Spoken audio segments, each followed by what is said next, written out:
Welcome to Real Talk, Real Wellness with Alicia. I'm Alicia, a woman's holistic wellness practitioner, and this podcast is where we get real. No fluff, no filters, about what it truly takes to feel well physically, mentally, and emotionally. In our last episode, we spoke about menopause and menopause being that season of deep transition where the body calls us into change. Today, we're shifting into something that touches every single one of us every single day, or almost every single day: food. But before we begin, I want to make something very clear. This isn't about recommendations. I'm not here to tell you what to eat or what not to eat, because right now there's so much information out there about food, and often it contradicts itself. One study says one thing, another study says the opposite. It can be pretty overwhelming. So this isn't about this food is good, that food is bad. This is a conversation, a dialogue, and an invitation to think about food differently, beyond nutrition, beyond diet culture, and to look at what food does, what it means, and how it connects to us as women.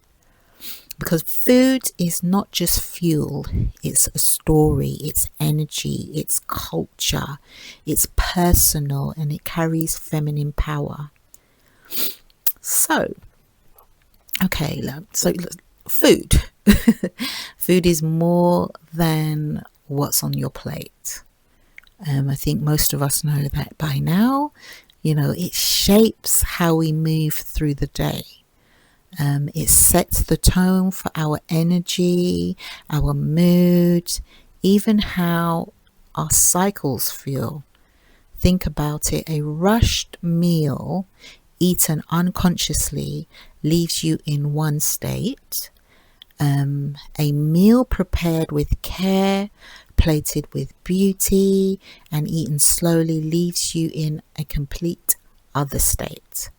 So I want to pause now. I want to pause and ask you, how do you approach food?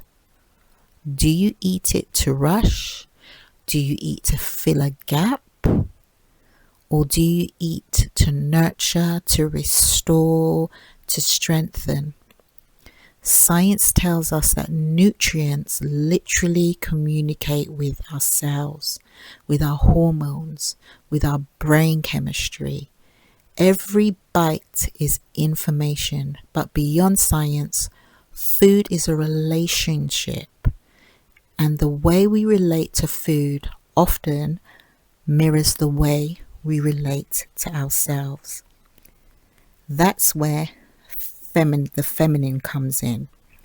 Food can be an act of self-compassion, a ritual of presence, a mirror of how much space we allow ourselves to be cared for. Across cultures and traditions, food has always been seen as medicine. And what's interesting is that none of these systems are built on rigid rules. They were built on observation, on experience, on wisdom passed through generations. Let's take traditional Chinese medicine. I know I was told the other day that I'm always talking about traditional Chinese medicine. Well, it's one of the healing systems that I did a lot of research in and I studied, so I will talk a lot about it. So let's talk about Chinese medicine. Foods are sort of described by their quality. Warming, cooling, nourishing, dispersing, sweet, bitter. Balance is key here.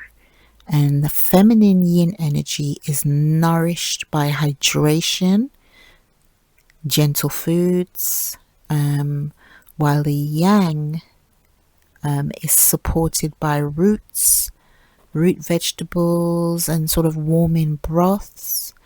Menstrual health, for example, is often cared for with blood nourishing foods like beetroots or sesame.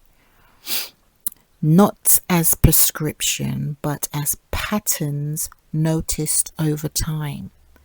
Okay, so that's where the experience comes into it. Over time with TCM, there was a understanding through experience that these type of foods had this type of outcome. Okay, in Ayurveda, food is prana, life force. It's warm, oily meals support women during menstruation. Sprouts, herbs, pulses bring freshness in the follicle phase. Grounding spicy meals help with the luteal phase. But again, it's always about balance, never absolutes. All right, we're all individuals. In the ancient Native American traditions, food was seen as ceremonial. Corn, beans, squash were considered the three sisters and represented nourishment, balance, interdependence. Food is relation, always tied to prayer and earth connection. So very ceremonial.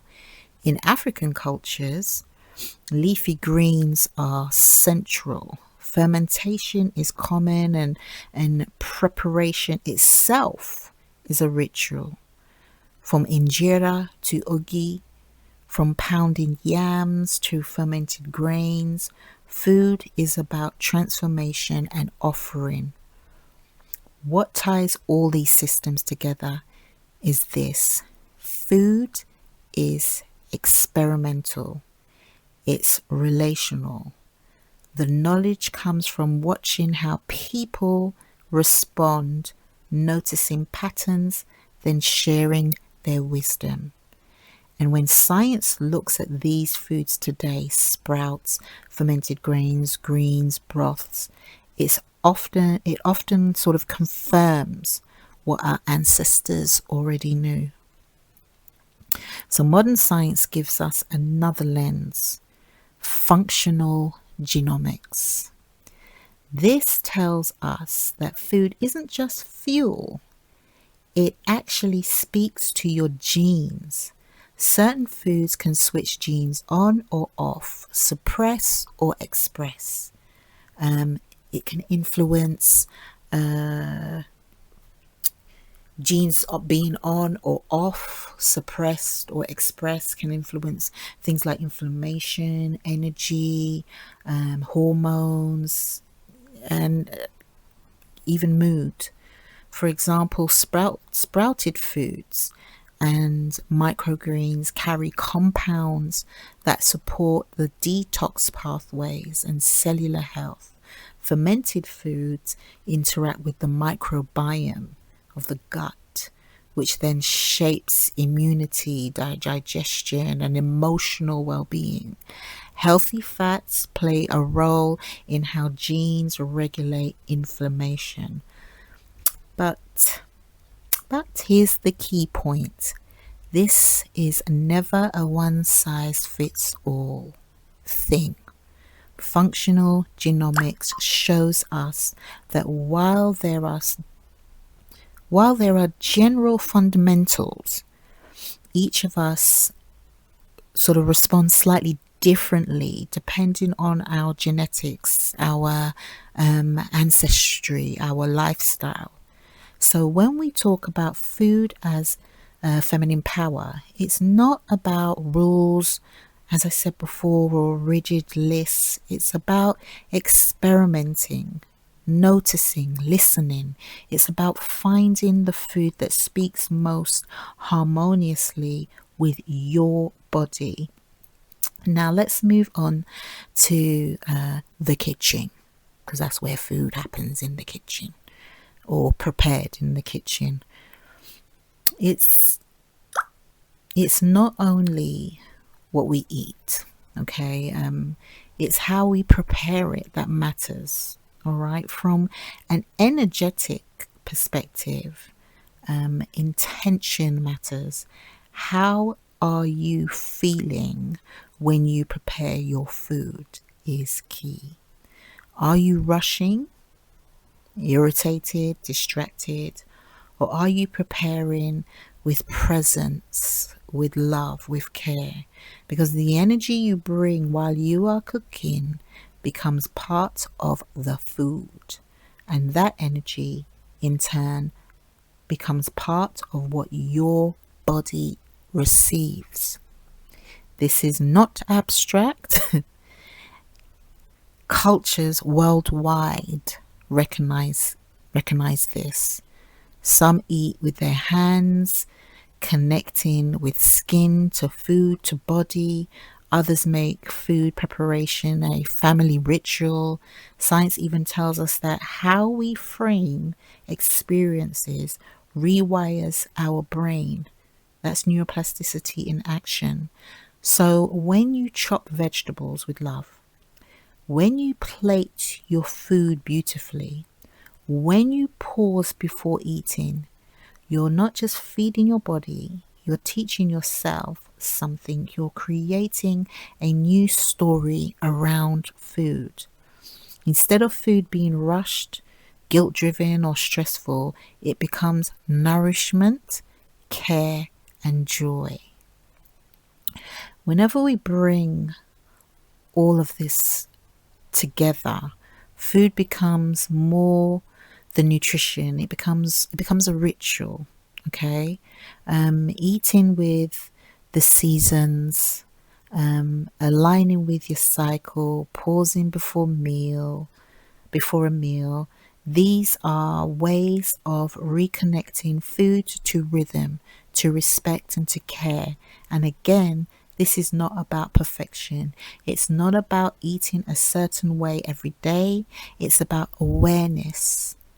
It's about experimenting gently. It's about finding your own rhythm with the food, the one that feels aligned, personal, and empowering to you.